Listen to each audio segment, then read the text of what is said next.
रावलपिंडी से अफसोसा खबर शामिल करेंगे, जहां शिकायत करने पर शहरी को तशद्दुद का निशाना बना दिया गया है। रावलपिंडी के इलाके गवाल मंडी में गोदाम की शिकायत करने पर शहरी को मालिकान ने बहमाना तशद्दुद का निशाना बना डाला। रस्सियों से बांधकर डंडे और पाइप से मारते रहे।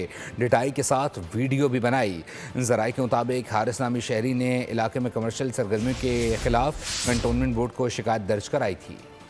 शहरी का शिकायत करना जुर्म बन गया। गोदाम के मालिकान जल्लाद बन गए। डंडे, पाइप और लातों का इस्तेमाल बेहिमाना तशद्दुद का निशाना बनाया। ढिटाई के साथ वीडियो भी बनाते रहे। अफसोसनाक वाकया रावलपिंडी के इलाके गवाल मंडी में पेश आया। शहरी ने आबादी वाले इलाकों में बने गोदामों के खिलाफ शिकायत दर्ज कराई थी। बाअसर गोदाम मालिक ने अपने हवारियों को बुलाकर शहरी पर बदतरीन तशद्दुद किया। शहरी को रस्सियों से बांधा, डंडे और पाइप बरसाए। हारिस नामी शहरी बस यही कहता रहा, तुम लोग जुल्म करो, मेरा अल्लाह मेरे साथ है। वीडियो सोशल मीडिया पर वायरल हुई तो पुलिस हरकत में आई। वाक़े का मुकदमा दर्ज कर लिया गया, ताहम जिम्मेदारों के खिलाफ कार्रवाई अमल में ना लाई जा सकी।